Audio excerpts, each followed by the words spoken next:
इस लेक्चर में हम बात करेंगे ways to recognize equilibrium constant, यानी वो कौन से रास्ते हैं जिसके जरिए से हम इक्विलिब्रियम कांस्टेंट को रिकॉग्नाइज कर सके, पहचान सके और हम इक्विलिब्रियम कांस्टेंट को डिटरमाइन भी कर सके।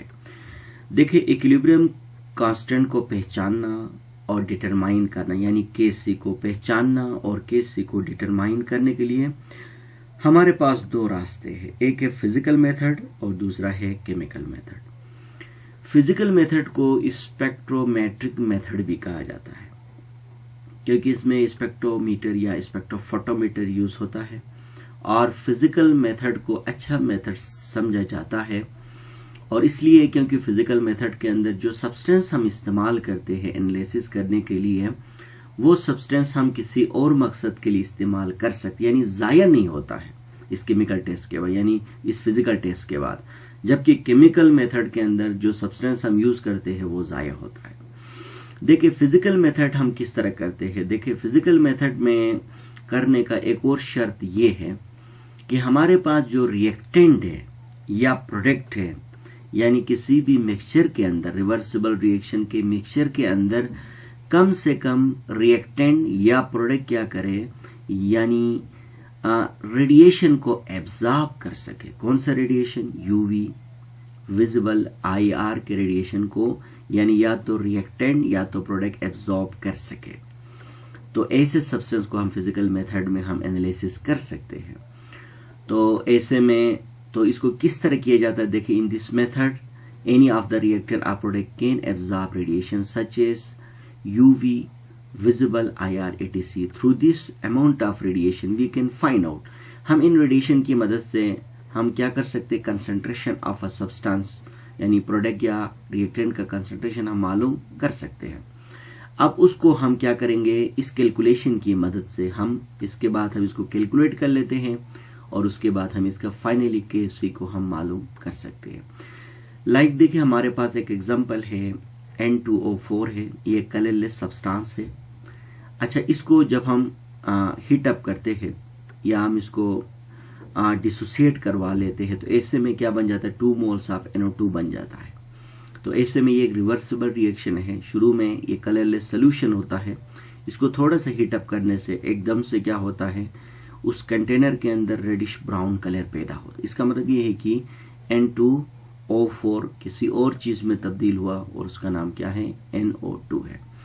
इनिशियली देखे कंसंट्रेशन हमारे पास लेट सपोज A मोल है और प्रोडक्ट के कंसंट्रेशन 0 है, और ये A मोल जो 0 है with the passage of time हमारे पास जो रिएक्शन है ये इक्विलिब्रियम में पहुंच गई। तो ऐसे में हमारे पास 2x बना, और कहां से बना होगा? रिएक्टेंट से। तो A-x कर लेंगे, और ये 1 dm³ वॉल्यूम में होता है कंटेनर में, तो इसलिए A-x डिवाइडेड बाई V कर लेते हैं और 2x डिवाइड बाई V कर लेते हैं। इसी तरह से according to law of mass action, concentration of product divide by concentration of क्या है? रिएक्टेंट। तो प्रोडक्ट की कंसंट्रेशन हम ऐड कर जो पुट करेंगे रिएक्टेंट की कंसंट्रेशन, और सुकेर इसलिए लिखा क्योंकि यहाँ कोफिशिएंट 2 है प्रोडक्ट साइड में। और इसी तरह से देखिए, यहाँ पर इसको रीअरेंज कर लेते हैं, हमारे पास V2 V के साथ कैंसिल हो, तो फाइनल हमारे पास Kc is equal to 4x divided by A-x into V है। अब इनमें जब हम वैल्यूज पुट कर लेते हैं तो हमारे पास क्या होता है?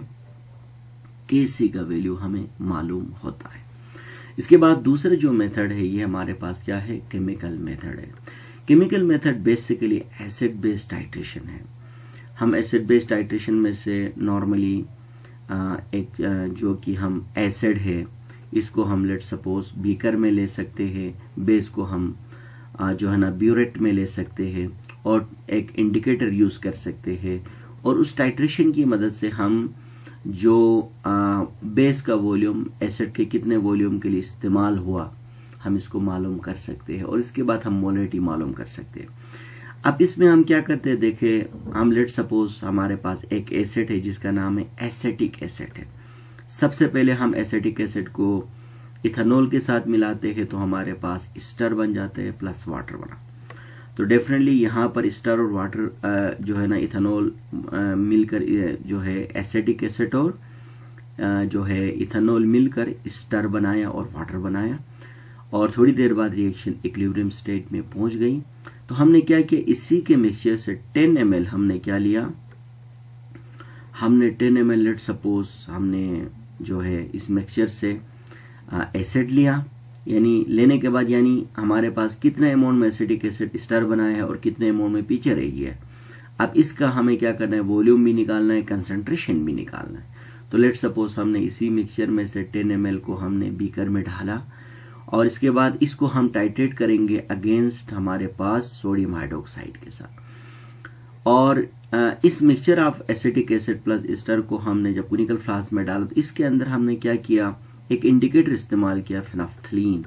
हमें पता है फिनाफ्थलीन एसिडिक मीडियम में कलरलेस होता है और इसी तरह से हम बेस के साथ टाइट्रेट करवा लेते हैं। तो इसी तरह से जब हमारे पास 10 ml जो मिक्सचर ऑफ एसिड खत्म होगा और तो फिर एकदम से क्या होगा, फिनाफ्थलीन हमें रीडिंग जो है ना वो पिंक कलर देगा और जो ये पिंक कलर देगा तो हम ऊपर से सोडियम हाइड्रोक्साइड को स्टॉप कर लेंगे। तो नतीजे के तौर पर वॉल्यूम इस्तेमाल होगा और उस वॉल्यूम के बाद M1V1 और M2V2 फार्मूले की मदद से हम कंसंट्रेशन ऑफ एसिड को मालूम करेंगे और वही कंसंट्रेशन ऑफ एसिड को हम इसी फार्मूले में इस्तेमाल करेंगे। मिसाल के तौर पर देखें, इनिशियल कंसंट्रेशन हमारे पास A है एसिटिक एसिड का, इथेनॉल का B है और प्रोडक्ट हमारे पास स्टर और वाटर 0 है। पैसेज ऑफ टाइम XX बना तो A - X B - X बना और 1 dm की वॉल्यूम में कर रहे तो A - X divide by V और B - X divide by V। तो X divide by V X divide by V होगा। तो हमारे पास देखें Kc is equal to concentration of product divide by concentration of reactant. हम इनके जगह में वैल्यूज पुट करेंगे, रीअरेंज करेंगे तो ये V स्क्वायर और इस V के स्क्वायर के साथ कैंसिल हो गया। तो फाइनल हमारे पास X square divide by A - X and B - अब इसमें हम जब हम कंसंट्रेशंस को पुट करेंगे तो हमारे पास क्या होगा, यानी Kc का वैल्यू होगा। अब जो Kc का वैल्यू अगर 1 है तो इसका मतलब ये है कि concentration of reactant product same है। अगर 1 से ज्यादा है या 1 से कम है तो हम इससे अंदाजा लगा सकते हैं कि रिएक्शन किस स्टेज पर है और Kc का वैल्यू कितना है, प्रोडक्ट कितना बना है, रिएक्टेंट कितना है और रिएक्टेंट कितना रह गया है और प्रोडक्ट कितना बना है। तो हम ये फिजिकल और केमिकल टेक्निक के जरिए से Kc को न सिर्फ रिकॉग्नाइज कर सकते हैं बल्कि हम इनके Kc का हालत भी हम मालूम कर सकते हैं।